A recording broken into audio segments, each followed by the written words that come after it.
नमस्कार, स्वागत है हमारे इस यूट्यूब चैनल एग्ज़ाम फैमिली पर।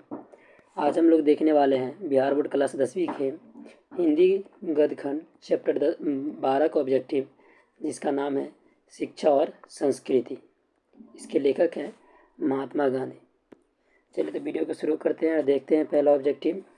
पहला प्रश्न है, आध्यात्मिक शिक्षा से गांधी जी का क्या अभिप्राय है। आध्यात्मिक शिक्षा से गांधी जी का क्या अभिप्राय अर्थात क्या मतलब है। तो उनका मतलब था हृदय की शिक्षा। इसका आंसर हो जाएगा ऑप्शन डी।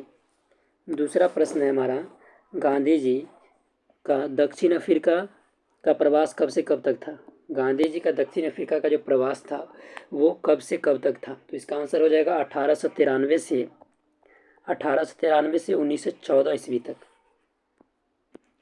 अगला प्रश्न है हमारा, महात्मा गांधी के अनुसार उत्तम व बढ़िया शिक्षा क्या है। गांधी जी के अनुसार उत्तम व बढ़िया शिक्षा क्या है। तो इसका आंसर हो जाएगा अहिंसक प्रतिरोध। अहिंसक प्रतिरोध क्या है गांधी जी के हिसाब से, बहुत उत्तम और बढ़िया शिक्षा है। अगला प्रश्न है, शिक्षा और संस्कृति पाठ के लेखक कौन है। शिक्षा और संस्कृति पाठ के लेखक कौन है। तो इसका आंसर हो जाएगा महात्मा गांधी। अगला प्रश्न देखते हैं अब हम। अगला प्रश्न है, गांधी जी को महात्मा की उपाधि किसने दी। गांधी जी को महात्मा की उपाधि रविंद्रनाथ ठाकुर दिए थे। इसका आंसर हो जाएगा ऑप्शन बी। अगला प्रश्न है हमारा, महात्मा गांधी का जन्म स्थान क्या है। महात्मा गांधी का जन्म स्थान पोरबंदर है, जो गुजरात में स्थित है, पोरबंदर गुजरात। अगला प्रश्न है, महात्मा गांधी की रचना है निम्नलिखित में से कौन महात्मा गांधी की रचना है। तो इसका आंसर हो जाएगा शिक्षा और संस्कृति महात्मा गांधी जी के द्वारा लिखा गया था। इसका आंसर हो जाएगा ऑप्शन बी। अगला प्रश्न है, गांधी जी की पत्नी का नाम क्या है। गांधी जी की पत्नी का नाम कस्तूरबा गांधी था। इसका आंसर ऑप्शन ए हो जाएगा कस्तूरबा गांधी। अगला प्रश्न देखते हैं, महात्मा गांधी का जन्म कहाँ हुआ था। महात्मा गांधी का जन्म कहाँ हुआ था, सॉरी यहाँ पर होना चाहिए कब हुआ था। महात्मा गांधी का जन्म कब हुआ था, 2 अक्टूबर 1869 ईस्वी में। ऑप्शन बी इसका आंसर हो जाएगा। अगला प्रश्न है, गांधी जी को महात्मा की उपाधि किसने दी थी। महात्मा की उपाधि अभी थोड़ी देर पहले भी मैंने आपको बताया, रविंद्रनाथ ठाकुर ने गांधी जी को महात्मा की उपाधि दी थी। चलिए, महात्मा गांधी की मृत्यु कब हुई थी। तो इनका मृत्यु हुआ था 30 जनवरी 1948 ईस्वी को। कब हुआ था, 30 जनवरी 1948 ईस्वी को महात्मा गांधी की मृत्यु हुई थी।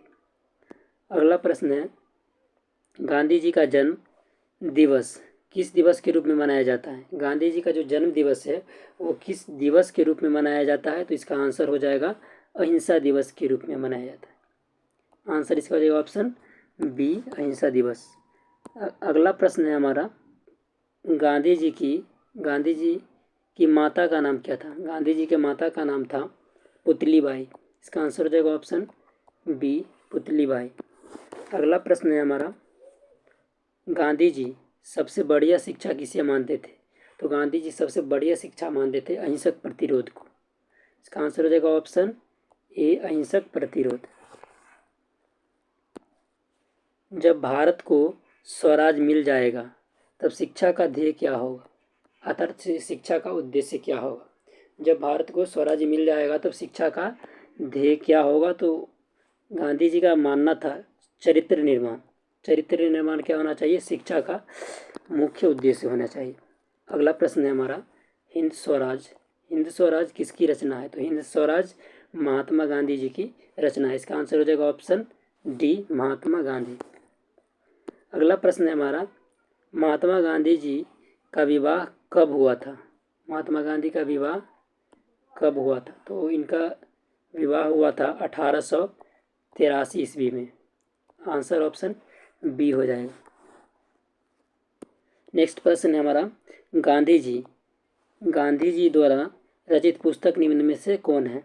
तो इनके द्वारा जो लिखा गया पुस्तक था वो था साहित्य के साथ मेरे प्रयोग। ऑप्शन डी इसका आंसर हो जाएगा। चलिए अगला प्रश्न देखते हैं, शिक्षा और संस्कृति पाठ में किन के विचार प्रस्तुत किए गए हैं? शिक्षा और संस्कृति में किन के विचार प्रस्तुत किए गए हैं? तो महात्मा गांधी जी इसमें अपना खुद का विचार क्या करते हैं? प्रस्तुत करते हैं। इसका आंसर हो जाएगा ऑप्शन सी। अगला प्रश्न है, हिंद स्वराज के रचनाकार कौन है? तो हिंद स्वराज के रचनाकार है महात्मा गांधी। अगला प्रश्न देखते हैं। अगला प्रश्न है, गांधी जी के जन्म दिवस को अंतर्राष्ट्रीय स्तर पर किस दिवस के रूप में मनाया जाता है? तो अंतर्राष्ट्रीय स्तर पर या फिर राष्ट्रीय स्तर पर, दोनों स्तर पर क्या होता है? अहिंसा दिवस के रूप में हम लोग मनाते हैं। गांधी जी का जो जन्म दिवस है उसको अहिंसा दिवस के रूप में मनाते हैं। अगला प्रश्न है, गांधी जी के अनुसार स्वराज प्राप्ति के पश्चात शिक्षा का ध्येय होना चाहिए। तो क्या होना चाहिए? चरित्र निर्माण। ये मैंने अभी थोड़ा देर पहले भी आपको बताया था। चलिए अगला प्रश्न है, हिंद स्वराज के रचनाकार, ये भी रिपीटेड क्वेश्चन है, इसका आंसर हो जाएगा महात्मा गांधी। अगला प्रश्न देखते हैं। अगला प्रश्न है, कोई संस्कृति कब जिंदा नहीं रह सकती है? कोई भी जो संस्कृति है वो कब जिंदा नहीं रह सकती है? अगर हम दूसरों का बहिष्कार करने की क्या करेंगे? कोशिश करेंगे। अगर वह दूसरों का बहिष्कार करने की कोशिश करेंगे तब क्या होगी? कोई भी संस्कृति जिंदा नहीं रह सकती। चलिए अगला प्रश्न देखते हैं। गांधी जी किस माध्यम से शिक्षा देने के पक्षधर थे? गांधी जी किस माध्यम से शिक्षा देने के पक्षधर थे?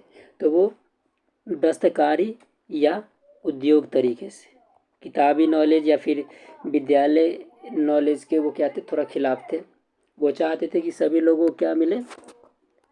टेक्निकल नॉलेज मिले। चलिए अगला प्रश्न है, सत्य के साथ मेरे प्रयोग। सत्य के साथ मेरे प्रयोग किनकी रचना है? तो यह महात्मा गांधी जी के द्वारा लिखा गया था, उनकी रचना है। तो इसका आंसर हो जाएगा ऑप्शन डी। अगला प्रश्न है, हरिजन के संपादक कौन थे? हरिजन के संपादक महात्मा गांधी थे। तो इसका आंसर हो जाएगा ऑप्शन बी। आपसे पूछा जाएगा हरिजन के संपादक कौन थे? तो कौन थे? महात्मा गांधी। अगला प्रश्न है, अहिंसा दिवस किस तारीख को मनाया जाता है? अहिंसा दिवस 2 अक्टूबर, जो महात्मा गांधी का जन्म दिवस है, उस दिन हम लोग क्या करते हैं? मनाते हैं अहिंसा दिवस। इसका आंसर देखो ऑप्शन सी, 2 अक्टूबर। अगला प्रश्न है हमारा, शेक्सपियर किस भाषा के कवि थे? शेक्सपियर किस भाषा के कवि थे? तो इसका आंसर हो जाएगा अंग्रेजी भाषा के। ऑप्शन बी इसका क्या हो जाएगा आंसर। अगला प्रश्न है हमारा, टॉल्स्टॉय किस देश के साहित्यकार थे? टॉल्स्टॉय किस देश के साहित्यकार थे? तो इसका आंसर हो जाएगा रूस के साहित्यकार थे। अगला प्रश्न है हमारा, यंग इंडिया क्या है? यंग इंडिया क्या है? तो यह एक प्रकार की पत्रिका थी। यंग इंडिया क्या थी? एक प्रकार की पत्रिका थी। चलिए अगला प्रश्न है, शेक्सपियर को किस रूप में जाना जाता है? तो शेक्सपियर यह क्या थे? एक बहुत बड़े नाटककार थे और साथ ही साथ ये क्या थे? कवि भी थे। तो इसका आंसर हम मारेंगे ऑप्शन सी, ए और बी दोनों। अगला प्रश्न देखते हैं। अगला प्रश्न है हमारा, गांधी जी ने बच्चों को किस ढंग की तालीम देने की भरसक कोशिश की थी? गांधी जी बच्चों को किस ढंग की तालीम देने की भरसक कोशिश की थी? तो इसका आंसर हो जाएगा अहिंसक प्रतिरोध का। किस चीज़ का? अहिंसक प्रतिरोध, जिसमें सभी क्या हो लोग शांतिपूर्वक रहे। अगला प्रश्न देखते हैं अब, गांधी जी वकालत की पढ़ाई के लिए कहाँ गए थे? गांधी जी वकालत की पढ़ाई करने के लिए कहाँ गए थे? तो वो गए थे लंदन। इसका आंसर हो जाएगा ऑप्शन सी। वकालत की पढ़ाई के लिए गांधी जी कहाँ गए थे? लंदन। अगला प्रश्न है, गांधी जी के 2 हथियार थे। कौन कौन से गांधी जी के 2 हथियार थे? तो उनका सबसे बड़ा हथियार था अहिंसा और सत्याग्रह। सत्य या अहिंसा भी कह सकते हैं, और क्या था?